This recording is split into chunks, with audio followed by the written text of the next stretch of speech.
Most action games are just about shooting bad guys, but Uncharted 4? This game is about the things we leave behind for the people we love. This isn't just a treasure hunt, it is the final chapter of Nathan Drake, a guy we grew up with. You start the game thinking you are just going to swing on ropes, solve puzzles, and shoot mercenaries, which you definitely do, and the gameplay is absolutely silky smooth. The gunplay feels punchy, the climbing is realistic, and the set pieces, like the famous Jeep chase, are better than most Hollywood movies. But what makes this special is the quiet moments.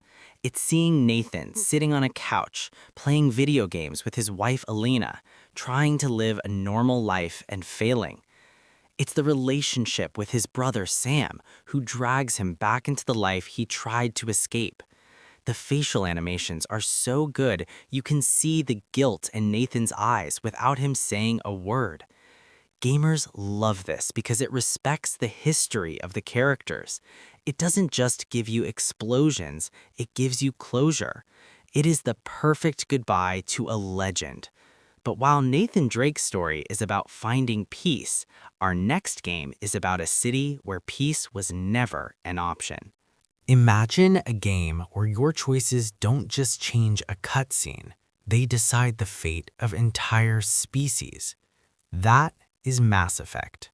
You play as Commander Shepard, and your mission is to stop an ancient machine race called the Reapers from wiping out all advanced life.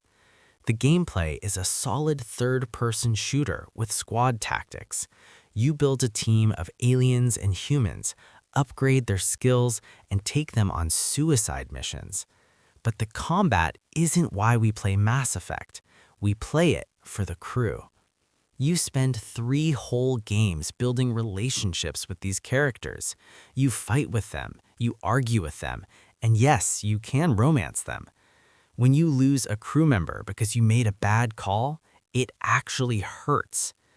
The world building here is on another level. The politics, the history of the alien races, the lore, it feels like a real universe.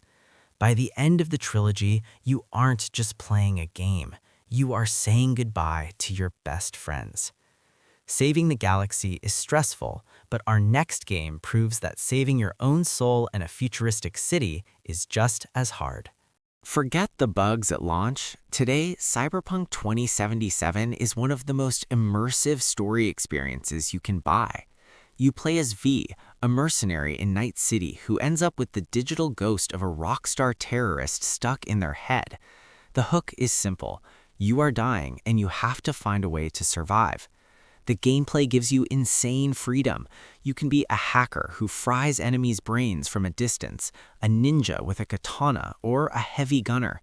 But the story is where it shines. Night City is brutal, shallow, and obsessed with money, and the game never lets you forget that. The writing is raw and mature. The characters, especially Johnny Silverhand, played by Keanu Reeves, are flawed and complicated. You will find yourself just driving around the city at night, listening to the rain, thinking about the heavy choices you just made. It captures the feeling of being small in a big, uncaring world perfectly. But let's trade the neon lights and cybernetics for a katana and a code of honor that is about to be broken. This is arguably the most beautiful game ever made, but underneath the pretty flowers, there is a story that will break your heart. You are Jin Sakai, a samurai on an island invaded by the Mongol Empire. The samurai code says you must fight with honor, face your enemy head-on, and never strike from the shadows. But honor is getting your people killed. The combat is like a dance. You switch stances to counter swords, shields, and spears, and it feels incredible. But the real battle is internal. You have to decide if you are willing to become a ghost, a dishonorable assassin, to save your home. The game makes you feel the weight of that sacrifice. Your uncle, who raised you, hates what you are becoming. The story explores family, duty, and what it really means to be a protector. It's emotional, it's cinematic, and the ending will leave you staring at your screen in silence. Jin had to break his code to win, but our next hero has to break the laws of the gods to be a good father. Kratos used to be just a ball of rage who killed everything in sight. Now he's a tired father, and that makes him more terrifying than ever. This game completely rebooted the franchise. The camera follows you in one continuous shot, no cuts, no loading screens, which makes the journey feel incredibly personal. The combat is heavy and satisfying. Throwing the Leviathan axe and calling it back feels better than shooting a gun in any other game. But the story is the real hook. Kratos is trying to hide his violent past from his son, Atreus, while they travel to the highest peak to scatter his wife's ashes. It's a story about generational trauma. Kratos is terrified that his son will become a monster like him. Watching their relationship grow from cold and distant to a real bond is one of the best writing achievements in gaming. It's not just about killing Norse gods, it's about learning to be better. Kratos fights for his family, but our next protagonist is looking for a daughter in a world full of monsters and magic. You aren't a hero trying to save the world from a villain. You are a professional monster slayer just trying to get paid and find your family. In The Witcher 3, you play as Geralt of Rivia. The map is massive, filled with swamps, cities, and mountains. The combat prepares you like a real hunter. You need to use the right oils, potions, and signs to beat specific monsters. What makes this game legendary is the writing. Even the smallest side quest has a better story than the main plot of most other games. You might start a quest looking for a lost frying pan and end up involved in a murder mystery. The world is dark and gritty. There are rarely good choices, only the lesser of two evils. The search for your adopted daughter, Ciri, drives the emotional core of the game. You feel like a dad chasing his kid through hell. It is a 100-hour journey that feels earned every step of the way. Geralt uses swords, but our next group of adventurers prefers 20-sided dice and absolute chaos. Throw away your plans. This game lets you do literally anything you can think of, and the story adapts to it. Baldur's Gate 3 is based on Dungeons and Dragons, but you don't need to be a nerd to love it. You have a parasite in your brain that will turn you into a mind flayer, and you need to get it out. How you do that is up to you.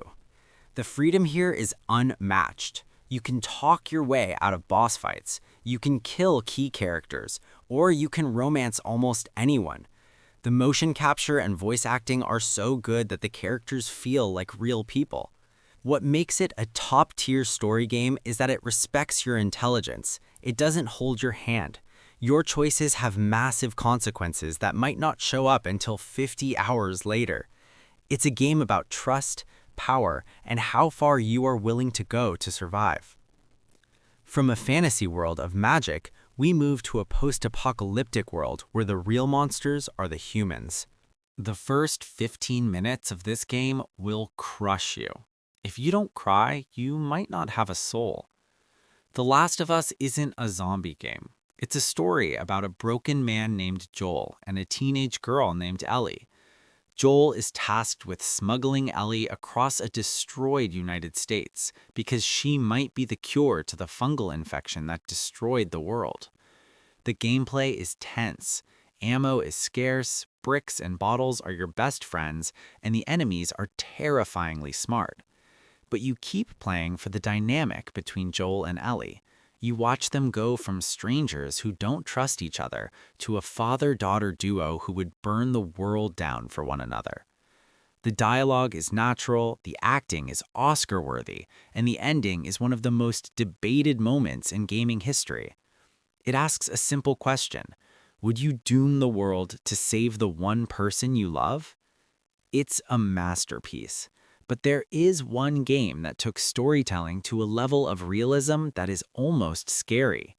This isn't just a video game.